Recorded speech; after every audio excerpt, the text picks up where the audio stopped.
दोस्तों, इस दुनिया में कुछ लोग कम मेहनत करके भी करोड़ों कमा लेते हैं और वहीं कुछ लोग दिन रात गधे जैसा मेहनत करते रहते हैं, फिर भी सिर्फ गुजारा ही कर पाते हैं। आखिर ऐसा क्यों होता है? क्योंकि यह फर्क किस्मत का नहीं, सोच और चालाकी का है। चाणक्य कहते थे, मेहनत से सिर्फ पसीना बहता है, लेकिन दिमाग से दौलत बनती है। अगर आप भी दिन रात मेहनत कर रहे हो और फिर भी रिजल्ट नहीं मिल रहा, तो यह वीडियो आपकी आंखें खोल देगा। और हाँ, इस वीडियो को आखिर तक जरूर देखना, क्योंकि लास्ट में मैं आपको जो बताने वाला हूं वह आपकी पूरी सोच को तोड़ कर रख देगा और पैसा कमाने का असली तरीका सिखा देगा। तो चलिए दोस्तों, बिना देरी किए हुए वीडियो को शुरू करते हैं। धन की देवी श्रम से नहीं, नीति से आती है। एक बार की बात है, आचार्य चाणक्य अपने शिष्यों को तक्षशिला के शांत गुरुकुल में नीति का पाठ पढ़ा रहे थे। चारों ओर सन्नाटा था, केवल गूंज रही थी उनकी धीमी पर सदी हुई आवाज। वे राज्य, सत्ता और नीति के रहस्यों को उजागर कर रहे थे कि तभी एक युवा शिष्य ने बड़ी ही उत्सुकता से पूछा, आचार्य, यदि मुझे जीवन में लक्ष्मी प्राप्त करनी हो तो क्या मुझे दिन रात कठिन परिश्रम करना पड़ेगा? सवाल सरल था, पर उसकी जड़ें गहरी थी। पूरे कक्ष में सन्नाटा छा गया।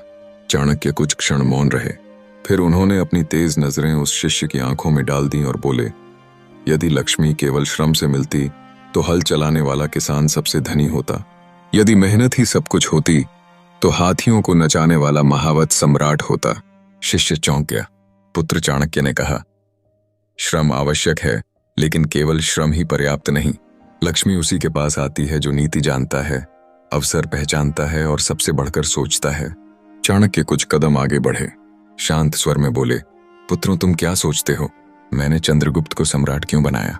क्यों किसी और शक्तिशाली योद्धा को नहीं चुना? क्योंकि वह सिर्फ परिश्रमी नहीं था, वह सोच सकता था, समझ सकता था और सबसे जरूरी, वह जानता था कब क्या करना है। शिष्य की जिज्ञासा और बढ़ गई। पर आचार्य, उसने कहा, तो क्या श्रम व्यर्थ है? चाणक्य मुस्कुराए, श्रम बिना नीति के वैसा ही है जैसे कोई बिना नक्शे के यात्रा पर निकले। वह चलेगा बहुत, पर पहुंचेगा कहीं नहीं, और यदि पहुंचेगा भी तो जहां जाने की आवश्यकता नहीं थी। उन्होंने पास रखे एक दीपक की ओर इशारा किया। देख, इस दीपक को, इसमें घी है, बाती है और अग्नि भी।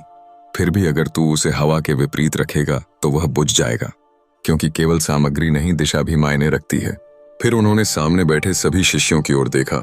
यदि तुम सब केवल श्रम में लगे रहोगे तो तुम अच्छे सेवक तो बन जाओगे, पर तुम कभी नीति निर्माता नहीं बन पाओगे। लक्ष्मी सेवा के पीछे नहीं चलती, वह उस बुद्धि के पीछे चलती है जो सेवाओं का संचालन करती है। राज्य वही चलाता है जो सोचता है, जो निर्णय लेता है, योजनाएं बनाता है, अवसर पहचानता है, और जो केवल दूसरों के कहने पर काम करता है, वह पूरी जिंदगी केवल दूसरों की योजनाओं को पूरा करने वाला एक साधारण कार्यकर्ता बनकर रह जाता है। शिष्य की आंखों में चमक आ गई थी। चाणक्य अब गंभीर हो चुके थे। ध्यान से सुन पुत्र, लक्ष्मी एक देवी है, और देवी को बुलाने के लिए मंदिर जितना सुंदर होना चाहिए, उतना ही मंत्र भी शुद्ध होना चाहिए। तेरा शरीर श्रम का मंदिर है, पर नीति ही वह मंत्र है जिससे लक्ष्मी आकर्षित होती है। कुछ पल के लिए मौन छा गया। फिर चाणक्य अंतिम पंक्ति बोले, धन उसे नहीं मिलता जो पसीना बहाता है, बल्कि उसे मिलता है जो जानता है कि पसीना कहाँ, कब और किसके लिए बहाना है। चाणक्य की वह अंतिम पंक्ति जैसे शिष्यों के हृदय में उतर गई और वहां देर तक गूंजती रही। उस दिन आचार्य, अब एक राजा परंतु आचार्य के लिए आज भी वही जिज्ञासु छात्र सभा का वातावरण गंभीर था। चंद्रगुप्त ने सभा को संबोधित करते हुए कहा, आचार्य, जब आपने मुझे नीति का पहला पाठ सिखाया था, तब आपने कहा था, धन उसकी ओर नहीं जाता जो उसे चाहता है, बल्कि उसकी ओर जाता है जो उसे समझता है। आज इस सभा में हर व्यक्ति यही समझना चाहता है कि लक्ष्मी की चाल को कैसे पहचाना जाए। अब मंच पर आचार्य चाणक्य खड़े हुए और वहां एक ऐसी शांति छा गई जिसमें केवल विचार गूंज सकते थे। चाणक्य ने सभा की ओर देखा और बोले, धन को केवल कमाना पर्याप्त नहीं है, उसका चरित्र समझो। लक्ष्मी स्थिर नहीं है, वह पानी की तरह है, जहां उसे गहराई और शुद्धता मिले वहां रुक जाती है, जहां लालच और भ्रम हो वहां वह ठहरती नहीं। उन्होंने सभा में बैठे किसानों की ओर इशारा किया। एक किसान दिन भर खेत में काम करता है, पर अगर वह यह ना जान पाए कि कौन सी फसल कब बोनी है तो उसकी मेहनत व्यर्थ जाती है। मेहनत से अनाज नहीं उगता, समय की समझ और नीति से फसलें आती है। फिर उन्होंने व्यापारियों की ओर देखा। एक व्यापारी बाजार में हर दिन बैठता है, पर यदि वह यह ना जाने कि कब किस वस्तु की मांग बढ़ेगी तो वह घाटे में रहेगा। व्यापार में लाभ केवल मेहनत से नहीं बुद्धि से आता है। सभा अब ध्यानपूर्वक सुन रही थी। चाणक्य ने आगे कहा, धन उसी का मित्र बनता है जो इसे सम्मान देता है। धन का सम्मान मतलब उसे सिर्फ खर्च करने की वस्तु ना समझो, उसे अवसर बनाओ, दूसरों के लिए काम पैदा करो, तब लक्ष्मी प्रसन्न होती है। फिर उन्होंने अपनी बात को और गहरा करते हुए कहा, धन की चाल यह है, वह तेज भागती नहीं है, पर जो उसके पीछे भागता है वह जरूर थक जाता है। विवेकी व्यक्ति वही है जो खुद को ऐसा बनाता है कि धन खुद उसके पास खींच कर आए। सभा में कई लोग अब धीरे धीरे अपनी गर्दन हिला रहे थे, जैसे वे अपने जीवन की गलतियों को पहली बार समझ रहे हों। चंद्रगुप्त ने पूछा, आचार्य, अगर कोई निर्धन व्यक्ति आपके बताए नियम अपनाए तो क्या वह सच में धनवान बन सकता है? चाणक्य मुस्कुराए, पुत्र, जब मैंने तुझे पहली बार देखा था तू निर्धन था, लेकिन विचारों से समृद्ध था। तेरे पास धन नहीं पर नीति थी। लक्ष्मी वहां नहीं जाती जहां दिखावा है, वह वहां जाती है जहां संयम, धैर्य और समझ है। फिर उन्होंने सभा की ओर देखा और बोले, यदि धन को सिर्फ संग्रह किया जाए तो वह रुकता नहीं, पर यदि धन को विचार से चलाया जाए वह औरों को भी समृद्ध करता है और तुम्हें भी। अंत में उन्होंने एक वाक्य बोला जो सभा के हर व्यक्ति के हृदय में उतर गया, धन वही पाता है जो केवल परिश्रमी नहीं बल्कि नीति में पारंगत होता है, क्योंकि लक्ष्मी मेहनत से नहीं बुद्धि से प्रसन्न होती है। चाणक्य की यह अंतिम पंक्तियां सभा में जैसे मंत्र बनकर गूंजने लगीं। धीरे धीरे सूर्य पश्चिम की ओर ढलने लगा और उसी के साथ वो सभा भी समाप्त हो गई। लोगों ने आचार्य को बार बार प्रणाम किया, धन और लक्ष्मी के प्रति उनकी दृष्टि बदलने के लिए। किसी ने कहा, आपने हमारी आंखें खोल दी, तो किसी ने बस चुपचाप हाथ जोड़कर सिर झुका दिया, क्योंकि शब्द कम पड़ गए थे। लोग अपने अपने स्थानों को लौट गए, पर उनके मन में जो विचार जलने लगे थे वे रात की आग की तरह भीतर ही भीतर भड़क रहे थे। उसी रात एक व्यापारी जिसका नाम वर्धन था चुपचाप चाणक्य के पास आया। उसकी आंखों में थकान थी, पर सवाल और भी भारी थे। आचार्य, वर्षों से व्यापार कर रहा हूं, श्रम में कमी नहीं छोड़ी, पर लक्ष्मी जैसे आती है वैसे ही चली जाती है। कहाँ भूल हो रही है? चाणक्य ने उसकी ओर देखा, मुस्कुराए नहीं, ना ही कोई सांत्वना दी, बल्कि बोले, वर्धन, तू लक्ष्मी को श्रम से पकड़ने चला है, जबकि वह बुद्धि से आकर्षित होती है। तेरा पसीना तेरे परिश्रम का प्रमाण है, पर नीति की अनुपस्थिति तुझे निर्धन बनाए रखेगी। वर्धन सिर झुकाकर बैठ गया। चाणक्य धीरे से बोले, ध्यान से सुन, लक्ष्मी कभी उस घर नहीं जाती जहां ये तीन दोष हो, अनियंत्रित खर्च, अस्थिर निर्णय और आत्मशंका। पहला, अनियंत्रित खर्च। जो व्यक्ति धन को मिला और तुरंत विलासिता में बहा दिया वह लक्ष्मी का अपमान करता है। वह सोचता है कमा लिया, पर लक्ष्मी सोचती है यह मुझे टिका कर नहीं रख सकता। दूसरा, अस्थिर निर्णय। धन उसी के पास आता है जो समय पर निर्णय ले सके। जो हर बार सोचते हैं देखेंगे में समय गवाता है वह अवसर खोता है, और लक्ष्मी अवसर के साथ चलती है, आलस्य के साथ नहीं। तीसरा, आत्मशंका।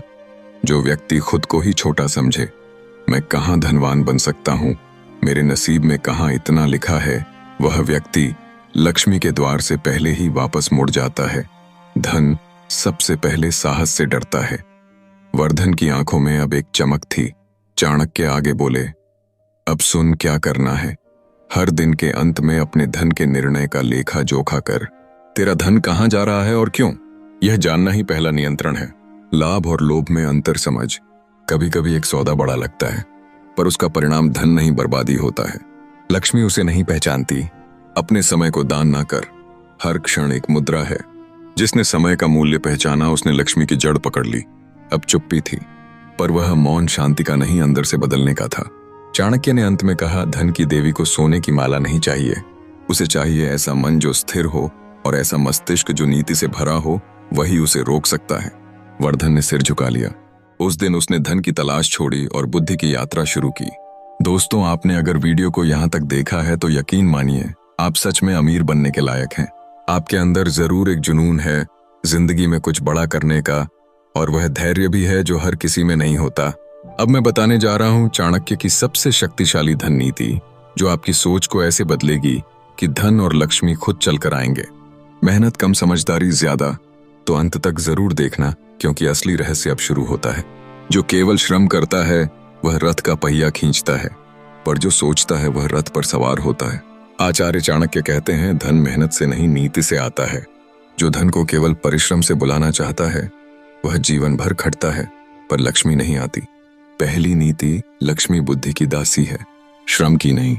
चाणक्य कहते हैं, लक्ष्मी उस व्यक्ति के पास जाती है जो अपने मस्तिष्क से निर्णय लेता है, जो जानता है कब किसके लिए कितना परिश्रम करना है।